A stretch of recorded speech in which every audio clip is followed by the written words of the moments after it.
All right. Well, we've just watched the latest film in our Studio Ghibli marathon. We've skipped a few, and we've gone to 1997's Princess Mononoke. Again, directed by Hayao Miyazaki. The film is about a prince named Ashitaka, who, in the opening scene, fights off a gigantic demon and is cursed as a result of this. And in order to break the curse, he has to travel into the west and find the deer god who controls the life forests. and death kind of thing. Yeah. And in his travels, he comes across these various warring groups of people, and eventually encounters Princess Mononoke, who is the daughter of the wolf god. Mm-hmm. And Ashitaka is essentially trying to keep the peace, keep balance between the humans and nature. Once again, like many of Miyazaki's films, there's a very strong, at times not particularly subtle environmental message. Yep. Despite this, I think that Mononoke is my favourite of the Ghibli films we've seen so far. The animation is, once again, a step up. It looks really great, and especially I actually think in terms of, like, a lot of the time I was praising background animation, visuals. I actually think on top of that, the foreground animations. This one actually has, like, character. The characters look better than they did in the films from the 80s, I think. Yeah, well, you'd expect it to, since it's been so long. But I also think they use 3D in some of the things, as Wikipedia says. Yeah, that's what to use the Wikipedia demon things, which I didn't pick up on. According to Wikipedia, it was, at the time of production in 97, the most expensive anime ever made.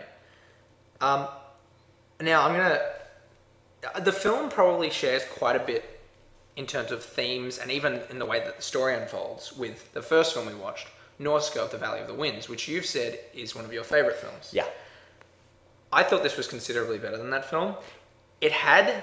I'll let you argue with me. I'll let you say first. It had the same kind of arc, but I thought all the characters were far better developed.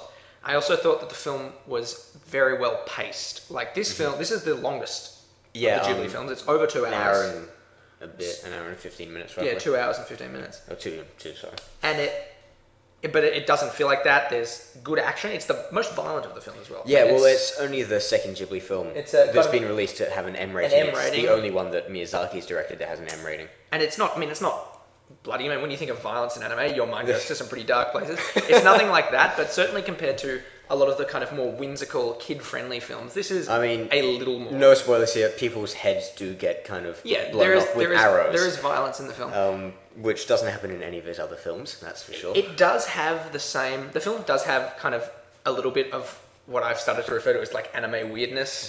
Like, it's got the spirits and the strange things, but I think, unlike Nausicaa and in Laputa as well, all the kind of fantastical elements are very like, they're very far, very, maybe, I don't know. They're very separate. I don't know if you'd say very Asian or what it is. Well, I think a lot of, like, the Kadamas especially are an Asian concept, as is the kind of forest spirit, but yeah. But I think, I guess that this is slightly more a recognizable world. It's basically a samurai story in many ways. It's got that whole kind of mythology, that layout. It's not steampunk. No, rather, it kind of lends itself to suggest that it is kind of past Japan, like maybe around the Edo-ish era. Yeah, it's not a totally unrecognizable world. No, certainly not. I mean, they even say in the subs, at least, she references the Chinese guns. Yes. I don't think that's in the dub. And on that, I'm going to go out there and say the dub is... The English dub, maybe not highly superior, but it's certainly better than the Japanese. Now, I've got to ask, this is kind of interesting because up until this point, you've been very adamant, and I've agreed with you that we should watch all the films in Japanese because that's how they're released, that's how they were intended to be viewed. This is the first time I've heard you say it. Can you explain why you think it was superior? The subs, because I actually don't think I have seen this in Japanese before. Okay. The subs are very different from the dub at some points, especially in the ones I showed you.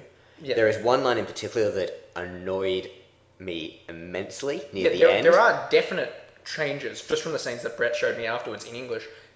I mean, the whole story plays out the same, but there are quite significant changes in terms of like. There's also subtle ones dialogue. in terms of the way the sentence is structured, and there's just certain little lines that make a huge difference in the English dub. The dialogue is actually better. The dialogue is actually better in my opinion, and some of the voices are as well, especially Morrow. Morrow is giant wolf. The wolf god. Who is actually voiced by Gillian Anderson in the English version. I still have no idea who that is, but we'll let that go. Scully from the X-Files. I don't watch the No, X-Files. alright. Anyway, moving on. but I think the main characters are much better in the English version, whereas the secondary characters not as much, but they're not significantly worse as to make it bad. I just think the Japanese versions are slightly better. So, I mean, I can't comment because I haven't heard the whole thing in English. Clearly. Would you say, recommending it, you would say to watch it in English? I would recommend to watch it in English. Alright. I mean, you may want to watch it in Japanese first, then watch it in English and have an opinion. If you're the kind of person who watches twice. But generally the first one you watch is the one you'll prefer. That might be why I prefer the English.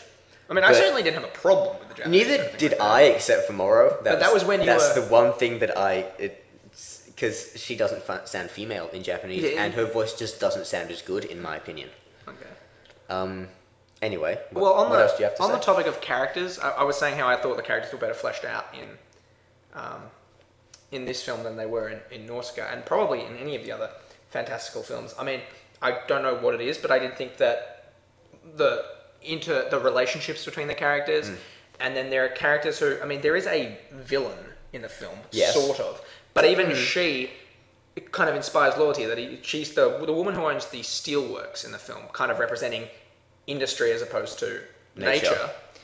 I mean, she is the antagonist for a lot of the film. However, she does inspire loyalty. She's not straight out evil. She's not your standard antagonist. Exactly. It's kind of like Watchmen almost. Yeah, actually, almost. that's not true. Not completely, but it's the same sort of. It's not an outright villain. That's exactly right. And see, that's where I would kind of make the comparison to Nausicaa, is it's not as strong because. Yeah. I mean, I just thought the characters in Nausicaa, perhaps compared to this, a little more two-dimensional. I thought they were. Yeah, no, that's fair. I mean, Nausicaa. Yeah. This is my favorite Ghibli film. Yeah. So is this a change from because you were saying that Nausicaa was the best film? I still think it may be. Can you differentiate between these in terms of do you enjoy this more? Okay, I'll put this out. I think Iron Man is better than The Dark Knight, which I'm sure every person will disagree with. I think the Iron Man is more fun, therefore I prefer it as a film. Okay. The Dark Knight is a far better film. In terms of construction. Everything like that. Okay, I see. But I prefer Iron Man. In this way, I prefer Mononoke, and it may be a better film. I'm not sure. It's not as clear-cut, in my opinion, as Iron Man, Dark Knight. But Nausicaa, I think, may be a better film.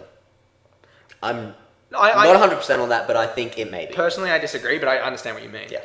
I would recommend Mononoke. Again, it doesn't have that kind of thing that might put you off anime so much. It's a pretty kind of human story, and it's not. I mean, again, it's one of those movies that would have, unlike say Nausicaa, I think this could easily have been made live action. And I was thinking that throughout it. I'm not sure if the wolves. I'm not sure how that would work. It doesn't need it certainly, and the animation does look great. Again, I would like to see it in. And the thing live is, action, but the story would work. I do think that this could be adapted. Yeah, and definitely. They're always remaking this sort of thing. I wouldn't like it to be adapted. No, of course not. But if it was, it would work. It does lend itself. It does to live action. I think that's probably about it. Quick note: I know you loved the main theme. I did. This is actually the first time. I mean, we've always praised the music, and the music's never. I've never disliked music, but except for Kiki. But the music actually particularly stood out to me in this film. I know you said in the opening menu. Yeah, the DVD menu. I was like, you instantly liked a good start already. Yeah. But the main theme, I think, is one of the best ones of any Ghibli movie, up there with Nausicaa, and probably Spirited Away has a very good one. I can't remember because I haven't seen it in a long time, but this one's certainly the one that sticks in my head the most, and the soundtrack as a whole does that, which is something that doesn't often happen with movies, in my experience.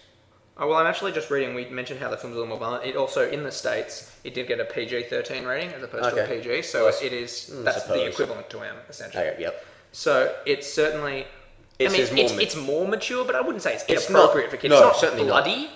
I mean, when the decapitations and that happen, there is no spitting blood. Yeah, it's just a quite clean cut, which doesn't make sense, but it works. Yeah. I think that again. It's not. We'll say it's not Elfenlight or Ninja Scroll if you've seen them. I would definitely recommend Princess Mononoke.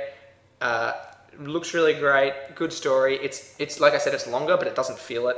I think it's kind of an adventure story that kind of would appeal, I think, to the kind of people who watch Lord of the Rings and that sort of thing. Yeah, definitely. So yeah, recommended. Yep, recommended for me too.